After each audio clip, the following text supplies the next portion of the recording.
नमस्कार। राम गुलाम राय online classes में आपका एक बार पुनः स्वागत है। इसके प्रीवियस वीडियो में हम लोगों ने घन घनमूल वर्गमूल के जितने भी प्रश्न थे उन पर चर्चा किया और पढ़ा। अब उसके बाद नेक्स्ट चैप्टर था प्रोबेबिलिटी की, तो मैं उसको अभी रोक कर अभी उसके आगे नेक्स्ट चैप्टर है आपका अवर्गीकृत आंकड़ों की माध्यिका एवं बहुलक ज्ञात करना। इसके बारे में हम चर्चा करेंगे आज। अवर्गीकृत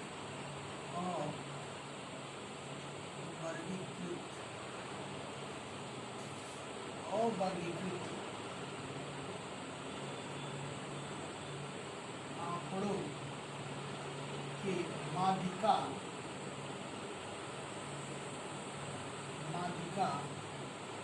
तथा बहुलक, ये आपको जानना है, ये आपका चैप्टर में अवर्गीकृत आंकड़ों की माध्यिका तथा बहुलक। आप सबसे पहले ये माध्यिका और बहुलक होता क्या है, केंद्रीय प्रवृत्ति के एक पद है। आप सबसे पहले आपको जानना चाहिए कि केंद्रीय प्रवृत्ति की माप, केंद्रीय प्रवृत्ति क्या, केंद्रीय प्रवृत्ति की माप क्या, इसके पहले सेंट्रल टेंडेंसी क्या, कोई भी आंकड़ा दिया गया जो उसके केंद्र पे निर्भर करता है, जो उसके केंद्र पे कोई आंकड़ा का कोई पद निर्भर करता है, उसे हम कहते हैं, उस आंकड़ा का केंद्रीय मान कहते हैं, वही कहते हैं उसे केंद्रीय प्रवृत्ति। तो ये आप तीन प्रकार से निकालते हैं। पहला होता है समानांतर माध्य, दूसरा होता है माध्यिका, तीसरा होता है बहुलक। ये तीन होते हैं केंद्रीय प्रवृत्ति के माप। आप तीनों को अलग अलग विधि है, उसके सहायता से सबको हम ज्ञात करते हैं। यहाँ पे आपको पढ़ना है अवर्गीकृत, यानी ऐसे आंकड़ों के बारे में अध्ययन करना है जो अवर्गीकृत है, उन्हें वर्गीकृत नहीं किया गया है। यानी 1 2 3 4 5 6 7 8 जो भी आंकड़ा दिया जाएगा उससे पूछा जाएगा समानांतर माध्य क्या होगा, माध्यिका क्या होगा, बहुलक होगा। जब आपको क्लास इंटरवल दिया जाता है, जब एक वर्ग में बांटा जाता है, तो उस समय वर्गीकृत आंकड़ा होता है। लेकिन हमें इस आपके सिलेबस में अब अवर्गीकृत आंकड़ों के ही बारे में अध्ययन करना है, तो हम अवर्गीकृत आंकड़ों के ही बारे में अध्ययन करेंगे। क्योंकि आपको यहाँ पे समानांतर माध्य अध्ययन नहीं करना है, लेकिन मैं आपको एक बार बता दूंगा कि समानांतर माध्य क्या होता है, उसको कैसे ज्ञात करते हैं, वो आप परिचित भी होंगे। एक बार आपको रिवाइज करा दूंगा। समानांतर माध्य ये पहला होता है इसका केंद्रीय प्रवृत्ति। समानांतर माध्य कोई भी आंकड़ा दिया गया हो, कोई भी अवर्गीकृत आंकड़ा दिया गया हो, जितने उसमें उन सभी पदों का योग और उनकी पदों की संख्या से हम क्या करते हैं, भाग देते हैं, प्राप्त मान ही क्या होता है, उस अवर्गीकृत आंकड़ा का समानांतर माध्य होता है। कहा जा रहा है आपसे कि समानांतर माध्य किसी भी आंकड़ा का वह मान होता है जो उसके समस्त पदों का योग से, समस्त पदों के योग में समस्त पदों की संख्या से भाग देते हैं, जो मान प्राप्त होता है वह दी गई आंकड़ा का समानांतर माध्य होता है। जैसे मान लीजिए कोई आंकड़ा है 2 3 8 7 12, कहा जाए इसका समानांतर माध्य क्या। तो समानांतर माध्य करने के लिए भी आपको हमने बताया कि समानांतर माध्य क्या होगा। समानांतर माध्य बराबर बताया, यानी माध्य माध्यिका बहुलक, उसी को समानांतर माध्य कहते हैं। चाहे इसको माध्य ही लिखेंगे तो थोड़ा दिक्कत आपको कम रहेगी। माध्य माध्यिका बहुलक अक्सर आप सुनते हैं, समानांतर माध्य औसत में आ जाएगा। माध्य समझिए, माध्य बराबर क्या हो जाएगा, इसका क्या हो जाएगा, मान लीजिए पदों का योग, समस्त पदों का योग, समस्त पदों का योग बटा पदों का संख्या। अब देखिए पदों का योग क्या हो जाएगा, देख लीजिए, आप वही काम कर लीजिए 2 3 8 7 12 कितने पद हैं भैया, 1 2 3 4 5 पद। अब जो आए उसको हल कर दिए, सरल कर, 2 3 5 8 5 13 13 7 20 20 12 32, यानी क्या आ गया 32 बटा 5, यानी क्या आ गया 5 6 30 6.4, यानी इस आंकड़े का समानांतर माध्य क्या हो गया 6.4। यानी किसी भी आंकड़े का आपको समानांतर माध्य निकालना हो तो आप उसको कैसे निकालेंगे, उसमें क्या करेंगे, समस्त पदों का योग बटा समस्त पदों की संख्या से भाग देंगे, जो मान प्राप्त होगा उस आंकड़े का समानांतर माध्य होगा। इसी प्रकार से अब हम उस माध्य पे उस पूरे आंकड़े का केंद्रीय मान निर्भर करता है, यानी उसी आंकड़े की इर्द गिर्द ही सारे आंकड़े आपके क्या होते हैं, पड़े रहते हैं। इसलिए उसको हम क्या कहते हैं, केंद्रीय प्रवृत्ति की माप की पहली हमारी शाखा होती है जिसे हम माध्य कहते हैं। अब इसके बाद आता है माध्यिका किसे कहते हैं, इसके बारे में जानें। माध्यिका क्या होता है, मान लीजिए कोई भी आंकड़ा आपको दिया गया है, कोई भी आंकड़ा आपको दिया गया है, उस आंकड़े को आरोही या अवरोही क्रम में सजा दीजिए। उस आंकड़े को, कोई भी आंकड़ा आपको अवर्गीकृत आंकड़ा दिया गया है, उस आंकड़े को आप क्या कर दीजिए, आरोही या अवरोही क्रम में सजाने के बाद जो बीच वाला पद बनता है, जो दोनों तरफ से बीच में हो, वह आंकड़ा क्या होगा, वह पद क्या होगा, दी गई आंकड़े का माध्यिका। हम आपसे यही कह रहे हैं कि अब माध्यिका क्या होता है, किसी भी पद का, किसी भी आंकड़ा का, अवर्गीकृत आंकड़ा का, यदि उसको आरोही या अवरोही क्रम में सजाने के बाद जो बीच वाला पद बचता है, जो बीच वाला पद होता है, उसी आंकड़े को, उसी पद को हम क्या कहते हैं, उस दिग अवर्गीकृत आंकड़े का माध्यिका कहते हैं। अब हम इसको कैसे निकालते हैं, जैसे मान लीजिए आपके सामने इसको, अब देखिए समस्या आती है कि यदि पदों की संख्या सम है, पदों की संख्या विषम है। जब पदों की संख्या सम होता है उसके लिए कुछ अलग आपको करना पड़ता है, जब पदों की संख्या विषम होता है उसके लिए कुछ अलग करना पड़ता है। लेकिन आपको इसके लिए बहुत ही आसानी तरीका है जिससे आप कर लेंगे। मैं आपको बारी बारी से एग्जाम्पल की सहायता से आपको माध्यिका बता रहा हूँ।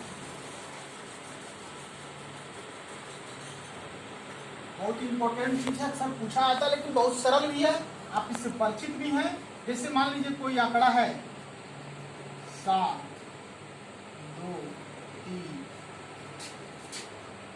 9, 8,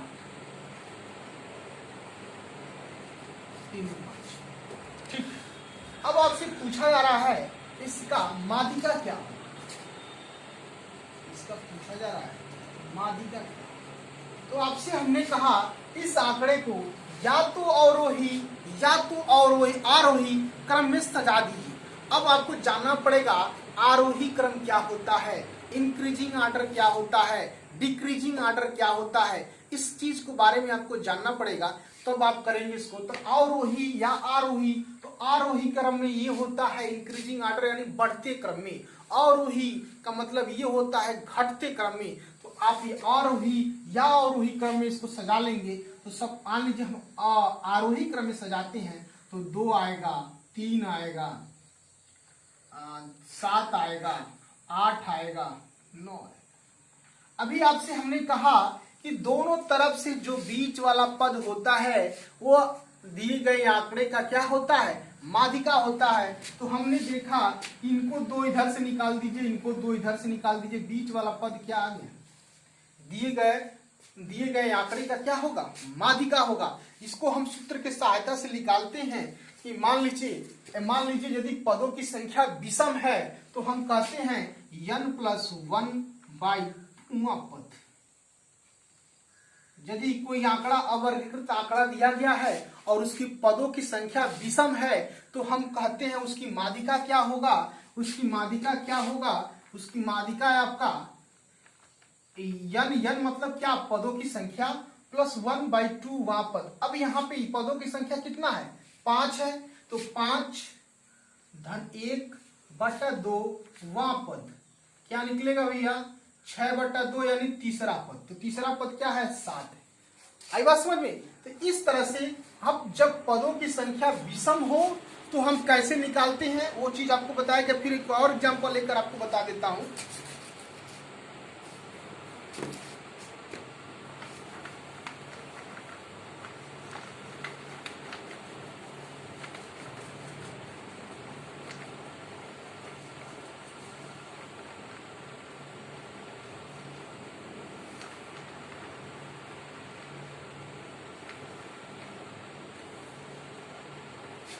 मान लीजिए कोई आंकड़ा है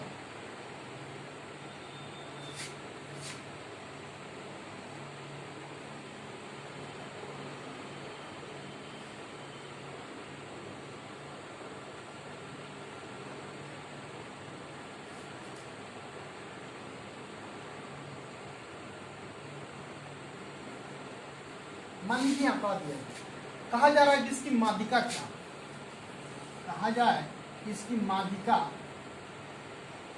क्या होगी, इसकी माध्यिका बताएं। तो आप इसकी माध्यिका कैसे बताएंगे? सबसे पहले इस आंकड़े को आप तो आरोही या अवरोही क्रम में सजाइए। बिना माध्यिका आरोही या अवरोही क्रम में सजाए आप ज्ञात नहीं कर सकते हैं। इस बार हम माध्यिका को क्या करते हैं, अवरोही क्रम में सजाते हैं। डिसेंडिंग ऑर्डर में देख रहे हैं कि सबसे बड़ा पद क्या है 16, फिर उसके बाद क्या है बड़ा चीज 13, फिर उसके बाद क्या क्रम देते गए, आपको करने में दिक्कत नहीं होगा, जैसे भी कर लीजिए। तीसरा पे आएगा, फिर उसके बाद क्या है 8 है, चौथे पे आ जाएगा, ये 5 है, ये छठे पे आएगा, फिर 7 पे आएगा, ये 8 पे आएगा, ये 9 पे। कुल पद देखिए कितना आ रहा है 1 2 3 4 5 6 7 8 9 पद है। आप देखिए, आप इसको डिसेंडिंग ऑर्डर में करेंगे और वही क्रम में करेंगे तो सबसे पहले 16 आएगा, फिर उसके बाद क्या आएगा भैया 16 के बाद क्या आएगा 13 आएगा, 13 के बाद क्या आएगा 10 आएगा, 10 के बाद क्या आएगा 8 आएगा, 8 के बाद क्या आएगा 7 आएगा, 7 के बाद क्या आएगा 6 आएगा, 6 के बाद क्या आएगा 5 आएगा, 5 के बाद क्या आएगा 4 आएगा, 4 के बाद क्या है 3 आएगा। कर लीजिए कितना हो रहा है 1 2 3 4 5 6 7 8 9। तो हमने कहा कि दोनों तरफ से जो बीच वाला पद होगा वो क्या होगा, दी गई आंकड़े का क्या होगा, माध्यिका होगा। तो आपने देखा यहाँ पे माध्यिका, हमने यहाँ से 4 पद ले लिया, इधर से 4 पद ले लिया, 1 2 3 4 5 6 7 8 9। तो 4 पद ये इतना ही तक होगा, 4 पद इतना ही तक होगा, 1 2 3 4, फिर 1 2 3 4। देखिए बीच वाला पद क्या आ गया, यही इस पद का क्या होगा, माध्यिका होगा। तो माध्यिका का फार्मूला भी आपको बताए हैं। किसी भी आंकड़े का माध्यिका यदि पदों की संख्या क्या हो, विषम हो, तो माध्यिका होता है n+1/2वां पद, n+1/2वां पद। तो यहाँ पे n क्या है, पदों की संख्या है। तो कितने पद हैं 1 2 3 4 5 6 7 8 9। तो यहाँ पे क्या हो जाएंगे 9 धन 1 क्या हो जाएगा 9 धन 1/2, मतलब वहां पद। तो क्या हो जाएगा 10/2, यानी क्या हो जाएगा 5वां पद। तो 5वां पद क्या है, यहाँ पे देख लीजिए 1 2 3 4 5 में क्या है 7, यानी दोनों हर तरह से आप देखेंगे तो आपका किसी भी तरह से लगाएंगे तो माध्यिका हमारा क्या आएगा 5 है। इसी तरह से जब पदों की संख्या विषम हो तो हम उसको किस तरह से लगाएंगे, इस पे चर्चा करेंगे। पदों की संख्या विषम देख लिए, पदों की संख्या सम हो तो हम किसी आंकड़े का माध्यिका कैसे बताएंगे, इस पे चर्चा करेंगे।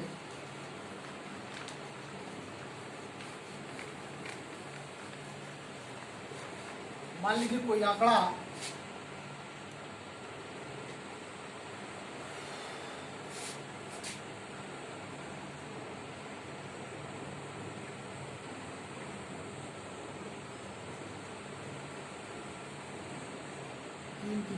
छह पद है। देखिए इसका आपका माध्यिका बताना है, इसका आपको माध्यिका बताना है। अब देखिए, अब माध्यिका बताना हो तो सबसे पहले इसको आरोही या अवरोही क्रम में सजा लीजिए। आरोही क्रम में हम सजाते हैं तो पहले 2, फिर 3, फिर 4, फिर 7, फिर 8, फिर 12। ये आरोही क्रम में हो गया। अब देखिए आरोही क्रम में हो गया तो अब यहाँ पे क्या होता है, जब पदों की संख्या देख रहे हैं कि पदों की संख्या क्या है 6 है, यानी सम है, विषम नहीं है। तो अब यहाँ पे क्या होता है, जब पदों की संख्या सम हो तो माध्यिका का फार्मूला होता है n/2वां पद, n/2वां पद प्लस n/n+1, n/2 प्लस 1वां पद, 1वां पद अपान 2। अब देखिए n/2वां पद प्लस n/2 धन 1वां पद अपान 2 करके जब निकालते हैं तो जो मान आता है वो क्या होता है, वो दी गई आंकड़े का माध्यिका होता है। तो n/2 यानी यहाँ n का मान क्या है 6, यानी तीसरा पद, हाँ यानी तीसरा पद। अब देखिए 6/2 3 धन 1 यानी चौथा पद, यानी चौथा पद बटा 2। तो तीसरे पद पे क्या है 4 है और चौथे पद पे क्या है 7 है बटा 2, यानी 7 4 11, 11 बटा 2 क्या आ गया 5। इस तरह से जब संख्या सम हो पदों की संख्या तब किस तरह से माध्यिका निकालते हैं, जब पदों की संख्या विषम हो तब कैसे निकालते हैं, इनको बताया गया। आप अपने टेक्स्ट बुक से कम कुछ क्वेश्चन लगाने का प्रयास करिएगा कि नेक्स्ट वीडियो में जब इससे कुछ आगे बताएं तो आपको समझने में आसानी हो इसके लिए, और आपको समस्याएं कम हो। आगे जो चीज़ें रहेंगी आपको नेक्स्ट वीडियो में बताया जाएगा। तब तक के लिए बहुत बहुत धन्यवाद। आप सब सुखी रहें, संपन्न रहें। नमस्कार।